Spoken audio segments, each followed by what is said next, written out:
Have you ever wondered or asked yourself, what's my purpose in life? Over 6 immersive days at Date with Destiny, Tony Robbins can help you find that answer, providing you tools to reshape your destiny and design the life of your dreams.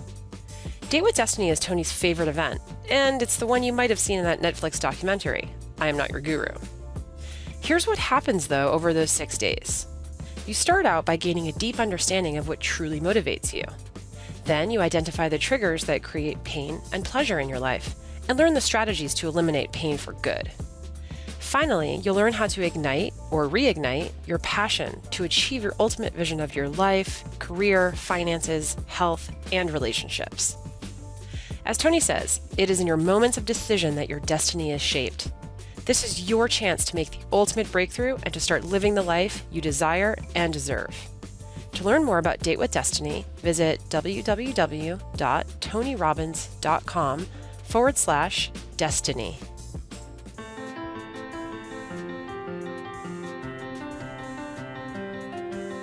We all encounter challenges in our relationships, some more serious than others, but it's how we handle them that ultimately matters. For many of us, when we feel pain, we tend to blame our partners. We criticize, we close up, we avoid them, even ignore them. All to play a game of who's wrong and who's right. But when you truly love someone, it doesn't matter who's wrong or who's right. In fact, blame only takes our power away, and excuses only cause us to continue to hurt each other. Hey guys, it's Annie Yorg, Editorial Director for RRI. Welcome back to the Tony Robbins Podcast. On today's episode of the Real Breakthrough series, we're taking you back to Date with Destiny, where Tony is working with Teresa and John, a couple fighting their way out of a painful past and trying to figure out a path toward a healthier, happier future. While Teresa and John have made substantial progress since dealing with infidelity, they still struggle when it comes to constructive communication.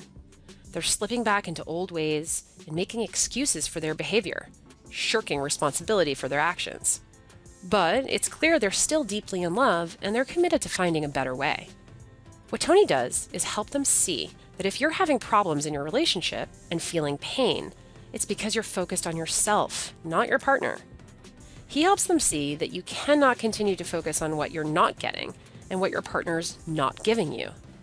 Because if you want to build an extraordinary relationship, you need to tear up the rules and start holding yourself 100% accountable for your experience.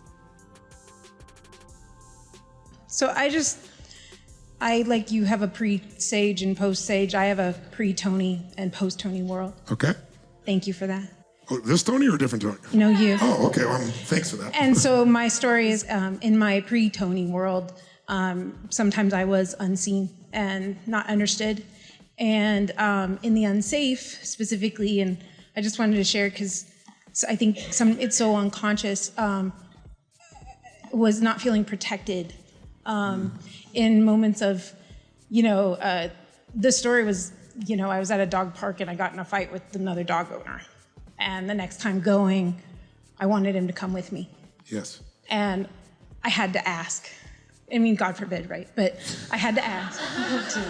Wait, I'm a little confused. And he came. How would he know that you needed him to come with you if you didn't ask him? Well,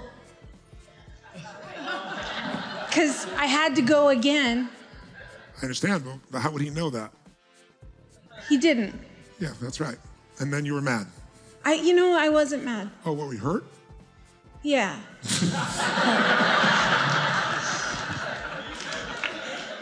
Now, gentlemen, you didn't realize that you were supposed to be Sherlock Holmes. Yeah. That you're a full-time detective, that you're supposed to do this. But ladies, do you want a detective, yes or no?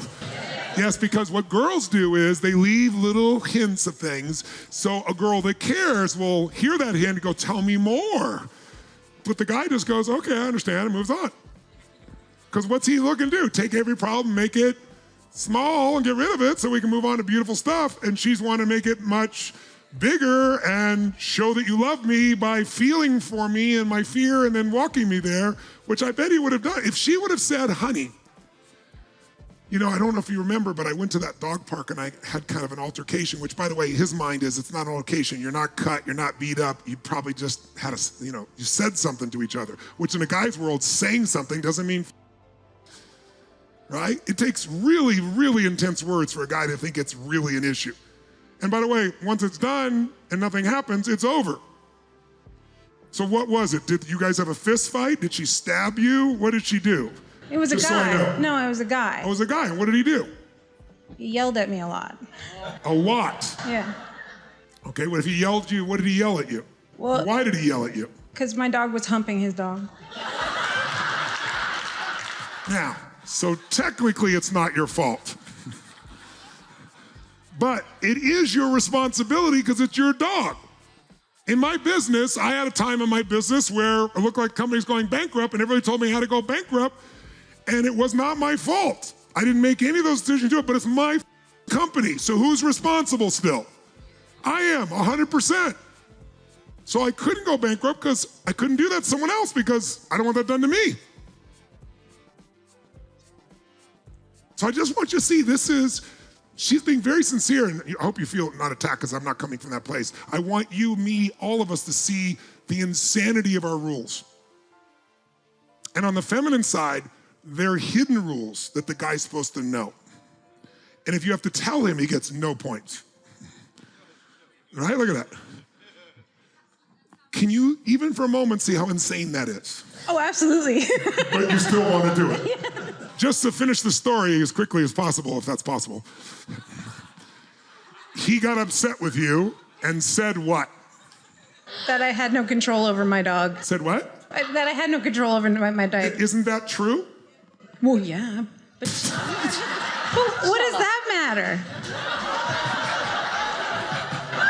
Are you serious? Not him yelling at me. He wasn't yelling at me. A guy at the dog park was yelling at me. But it wouldn't, if a guy or a woman or anyone, you were responsible for your dog, and your dog is humping it. But that's not, I was talking about asking my husband to come with me the next time because I felt scared. No, I understand that, but I'm trying to understand what he would be understanding out of your story. I'm just trying to put myself in his shoes, and I'm a little confused.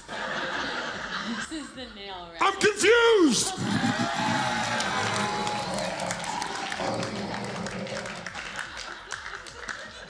You didn't have control of your dog. What he shouted was true. He didn't have control over his dog either. His dog was being in the ass. Your dog was not. But she just sat there. Oh, she should have run away, the little.